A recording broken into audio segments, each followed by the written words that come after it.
Hi everyone, welcome back to Let's Play Dwarf Fortress and the Dwarf Fortress tutorial. I am Sir Tristan. Today is going to be a little different than normal. We are actually waiting for something to happen. Let me go ahead and unpause it here. We're waiting for something to happen before I continue talking and teaching.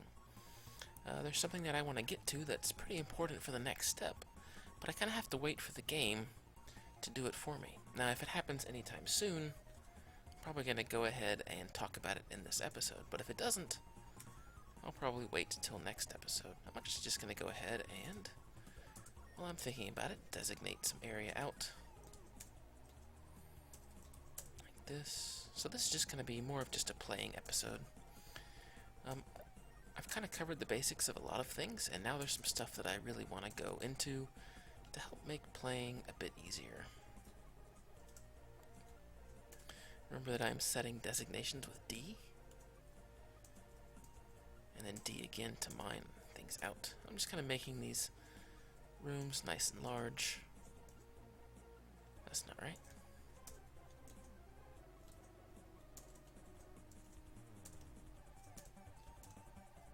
There we go. Mostly. Wait a minute. I've messed something up. Oh, okay, there we go. There we go. I know this is all fast, and again, I cover designations and stuff like that early on. I just want to get these, get this section dug out for dwarves. Looks like my miners are on a break or something. They're just chilling. They're just relaxing.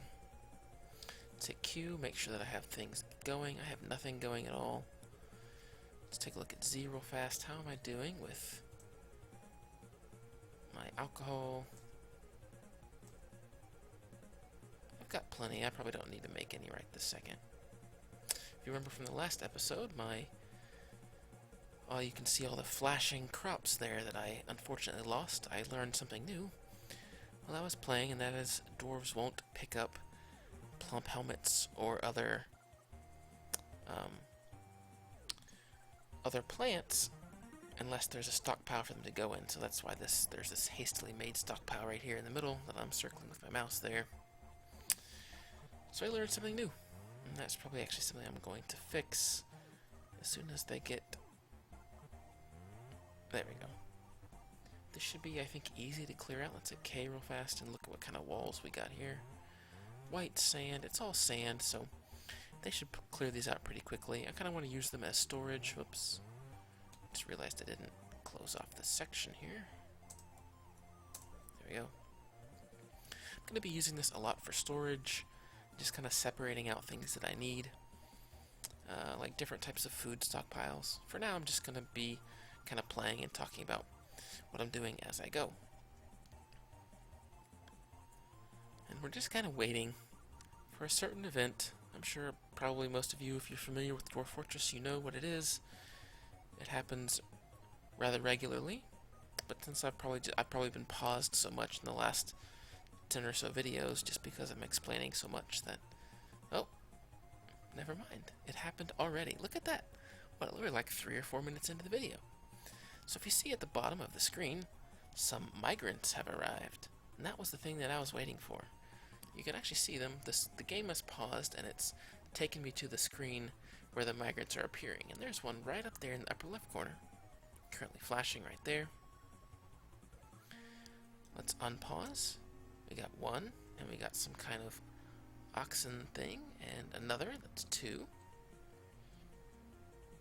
Some kind of chicken, I guess. Maybe it's a duck.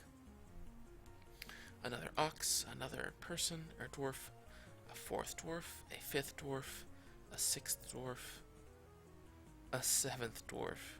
Alright. There you go. Well, it looks like that's all the migrants. So, migrant waves occur at least once a season. They don't have to happen every season, but they can occur they usually happen once a season. The first 2 migrant waves that you get have to occur. They're basically hard-coded into the game. It's always just to make sure that you get some help that you need, even if you're playing extremely poorly. Most migrant waves, again, past the first two, are based off of how wealthy your fort is, and, well, yeah, basically mostly just how well your fort is doing. I doubled my migrant, or my dwarf capacity, or my dwarf total. I had 7 that I started with, and I got another 7, and as you can see, they're all going to run down here to the meeting hall, which is my dining room, and they're just going to hang out until they have something to do. Now, most of these guys have been given have been given skills already that they're capable of. If we hit K and go over to one of these new guys here, this actually might be a child. Let's take a look. Yes, Malaf Nishtan's a dwarf child, so he's not something we can look at. But we can look at Errol Thosbutonol, the glassmaker. Now, we didn't have him before. Let's press enter to view. And remember, if you remember, we named our other dwarves before after some Final Fantasy characters. Looking in the upper right corner, his name is Errol, so we know we haven't named him yet. If we look around, I'm sure there's probably a dwarf in here. There you go. There's Celeste Alithalalel, the carpenter. So the ones we haven't named, we can clearly see are dwarves new to our fort. There's Lightning. We know that's not new. Olin, this is a new farmer. So they've all been given skills as they spawn, basically, onto the map. Now, some of these dwarves can actually have histories and come from other forts or have other histories. It's kind of hard to know those. Let's just go to a new character. I don't think you can really see. Let's press enter to view. Enter on thoughts and preferences. So not really. You can't tell. This looks very similar to our other dwarves that we've had all along. If you go to his relationships with R, and remember, you can always see what I'm doing in the bottom left corner if you forget. He's got a pretty large family, it looks like. Older brothers, older sisters. Now, these people aren't necessarily on the map, but if you were to go into Legacy View, you could see all these dwarves and all the things that they've done. He actually has a lot of cousins. He is apparently from a gigantic family. Niece, nephews, uncles, aunts. Wow. Pretty large. You're going to have to keep an eye on Errol Thosbutonol to see what he's up to in the future. He's got a pretty big family. And you can probably see, let's go back to one of my characters. Where is... There's Sid. Let's go look at Sid. I bet his family's not nearly as large. Yeah, sure enough. He doesn't have much of a family.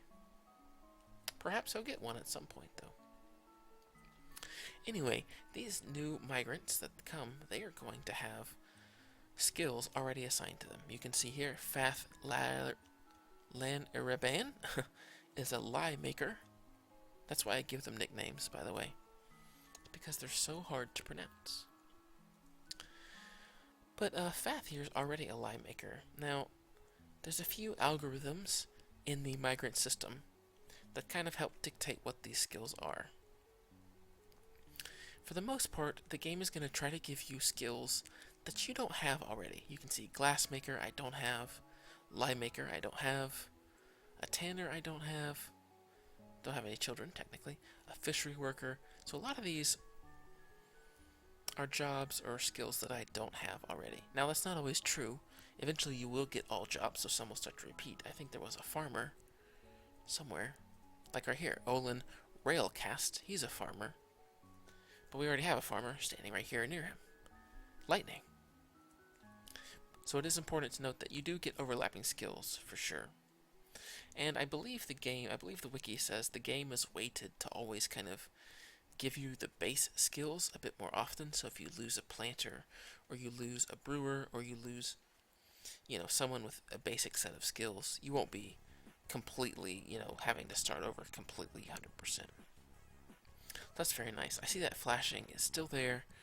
I'm going to get that fixed, I promise. Hopefully it's not too annoying. I probably won't be, but we have all these new migrants. So what are we going to do with them? Well, for sure, we need to make sure we have things like food. We have things like alcohol. As you can imagine, the more dwarves you have, the faster you're going to go through stockpiles. We have to make sure we have enough beds. We have, what, 8 beds here? That's probably not going to be enough. We're probably going to need to expand. But we're kind of getting to a point now where it's hard to keep track of all of our dwarves. They're kind of all over the place. And there's a few tools that we can use to help keep track of them all, or to kind of see what they're all up to. And that is, I'm going to go back to the main screen here over on the right. Let's look through the list real quick. What is the name of that? Oh my gosh, that flashing. Now I'm getting annoyed at it. Alright. It's you, if you can see, right? I'm going to use my mouse here. You, the unit list. I've not used this yet on purpose, because it helps kind of keep all your dwarves nice and tidy. Let's hit U, and look at that. You can see all of them and what job they're doing. Luck, Van, Vaughn, Celeste, Sid, Rydia, Lightning, Waka. And then all the new ones. Mistum. Looks like we have 2 children here. Golden and Maffol. As well as Fath, Olin, Muthcat, and Errol. New arrivals, new arrivals, new arrivals. All new migrants will go to your meeting area first, and they're kind of like, be like, hello everyone, and they hang out for a little while before they kind of go to jobs. So you can't do something with them right away, but you can kind of see what they're up to. Both Locke and Vaughn, our miners, are digging, so that's good. Now you can also see at the top here, citizens, that's the 14 people we have, 14 dwarves we have living right now. You can go over to see pets. These are all the pets. Some of these we brought with us when we embarked, but some of these, I think there was like a, at least a, yeah, these 4 up here, I believe, came. The bull calf, the poult, whatever a poult is. Actually, let's look at that. Let's press V. A small forest bird, known for the distinctive flaps of skin hanging down from its face. Ew. That does not sound very attractive. But we have a poult, another water buffalo, and a duckling. So here you can see a list of all of the animals that you have. Let's go over again. Others is what we're looking at right now. This is every non-dwarf, non-pet. They're not really pets, but pets. I guess they'd be livestock. All these things here would be livestock because they're not behooven to any particular dwarf, and you would see that on the screen if they were. But this is other things on the map. So right now we have 4 deer. Other animals come and go very often. So the deer are here for now.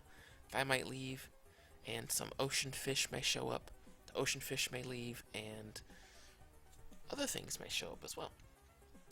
It's a big variety of things. It's usually based on where you embarked. I embarked on a wilderness, but a peaceful wilderness, so I have things like deer. If you were to embark on, like, perhaps a tundra, you might get yeti, or, polar bears or something like that. If you were to embark in a haunted forest, you might get undead skeletons. Obviously things that are not as nice as deer. And then the last panel here is the dead or missing. No one's gone missing, no one's died. I've honestly never really seen people go missing. I mean, other than, I guess missing would be from the dwarf's perspective. If a dwarf were to fall into the ocean and no one sees them and they drown, you know that they're dead. You can see them dead, but no dwarf could ever go out there and find them. So I guess missing would be from the dwarf's perspective. But here you'll see a giant list of everyone that's dead or missing. And so this is kind of one of the ways that you can keep track of where all your dwarves are, what are they doing. So if I wanted to, I could jump to Olin, our new farmer. And then you can look down at the bottom left. You have all the different things that you can do to them. So let's go to the unit, press Z, and that will actually snap to him. And you can see the cursor in the bottom left. Here, I'll use my mouse to highlight. It's already highlighted on him.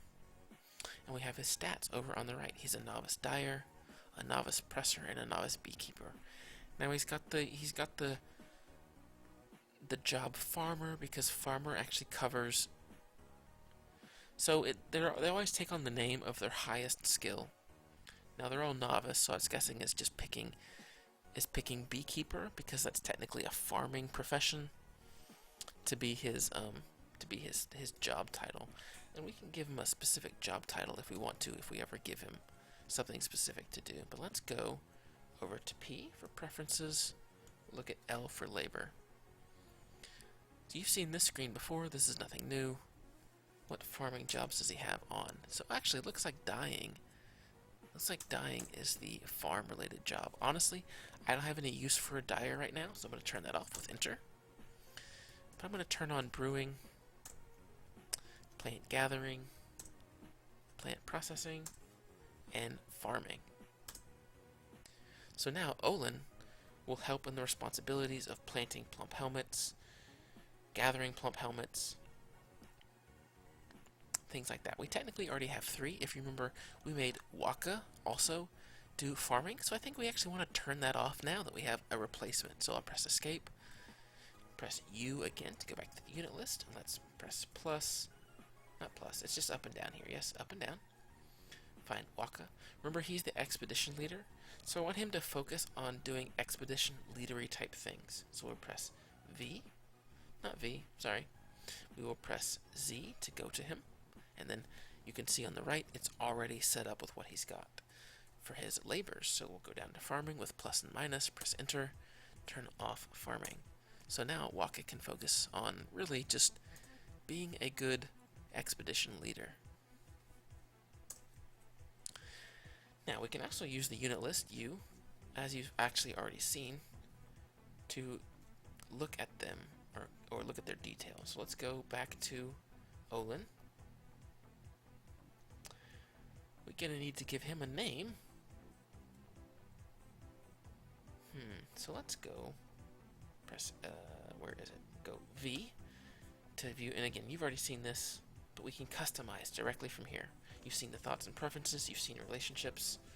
Look at this guy. So many cousins and nephews and nieces. I think it would be strange that he has so many. We'll keep an eye on that, but for now we can just press Y to customize and N to give him a name. Let's go, what Ark? He's from Final Fantasy 2 or 3, I think. We're going way back for that one. So we'll name him Ark. Usually, this is just my personal preference. I don't give them a name until I've given them a job that I want them to do. So I want 2 farmers so that there's always people farming, planting plump helmet seeds, and picking them, farming them back up, placing them at their stockpile. So I'm going to go ahead and have 2. Let's press U again, look over the list. We don't really have any need for a glassmaker, no need for a fishery worker, no real need for a lye maker right now. Maybe a tanner, maybe. I might consider that for now. For now, let's go up to our fishery worker, Muthcat. Go ahead and give him a name. We'll go to V, Y, N. Let's do Bart's. I believe he's from Final Fantasy 4. Wait a moment, is that right? I don't remember. We'll go ahead and name him Bart because I have an idea of what I want to do with him. Let's press Z to go to this unit. You remember the cursor is already highlighted on him. We can see what he can do on the right. Let's go down to fishing/related. We know he's a fishery worker. He looks like he has all these skills turned on already. He does. Good. Then I don't need to do anything with him. I'm going to leave him just like that. Let's make sure he doesn't have anything else. Healthcare is fine. Hauling is fine. Eventually, now that I'm getting more dwarves, I'm going to want 2 or 3 to just be dedicated to hauling. And people like my mason, my carpenter, who I want to just be churning out things made of wood, things made of stone. I'm going to want them to focus on just that. So I'll eventually be turning hauling off for them. But for now, we can just leave it on for everybody, since there's not that many jobs piling up. So he's going to be a fisherman. Bart's going to be our fisherman. We're actually going to, I think, set up a zone for him to go fishing.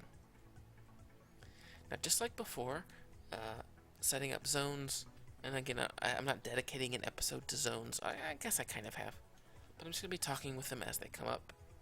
Press I, remember to do zones, and you can see we already have a pen and a pasture. up here on the left. We have I believe this is a watering hole or something. Let's mouse over, or cursor over. This is a water source. Yes, and that's it. That's it. Now we can actually also make it a fishing hole if we press F. So that means Bart's will now go fishing from our little stream. But I don't know if I like that. I think let's have him fish from the ocean. I don't really know. Let's look it up. Hang on, I gotta find the right browser. There it is with my music playing. Let's actually take a look. What's this called again? This will be the last thing I do in this episode, probably. I think I'm actually already over my limit a little bit for time. They always fly by so fast. But let's go to zones. What's the name of the zone? Fishing. Fishing zone. Let's type in fishing zone. There we go. I want to see if saltwater is perhaps better for you. Fishing zone. Dwarves will preferably use these zones when fishing, using them up until their supply is exhausted before moving on to the next water source. As with water sources, only tiles adjacent to the water qualify as usable tiles. Far-flung fisher dwarves fishing off distant river or pool are a serious defensive liability in case of an attack. That is true. Moreover, building a fishing inlet is an easy and logistical rewarding project, so it is recommended to eventually construct one. The capture live fish job can only be carried out in a designated fishing zone. So it doesn't actually say. Let's check out fishing real fast. I don't want to spend too much time on this. Fishing industry as a whole. Fishing industry, main way to acquire fish. Dwarves don't need special equipment to catch fish. They don't need like a fishing pole or anything. That's right. They can just do it on their own. So it doesn't look like there's anything about salt water, fresh water. No. So it looks like all water is the same. So it looks like I don't really need to designate. I'll tell you what, though, I'll go ahead and do two. We'll do this zone here that I already have for a water source. I'll turn it into a fishing zone. And then let me unpause it real quick. Take a look at... Yeah, I think I will do another one. I'll press I for zones. Let's make another zone. I always try to get a little bit of land so that they can stand correctly. Like that. And we'll make this. Press F. You can kind of see on the right there, fishing is lit up a little bit more. So now I have two fishing zones. So now Bart's, when he's done hanging out, when he's done saying hello to all his new friends and family, he will move off and go fishing. Anyway, I think that's going to cover it for now. Next episode is going to continue talking about migrants, as well as an exterior program to help you deal with large numbers of dwarves even more. Even more. You're going to start to see the number of dwarves compound pretty quickly as seasons go on. And we have a few more that we need to designate and give them jobs. But that's going to do it for now. I want to keep these episodes somewhat short. Thank you guys so much for joining me, and I'll see you next time.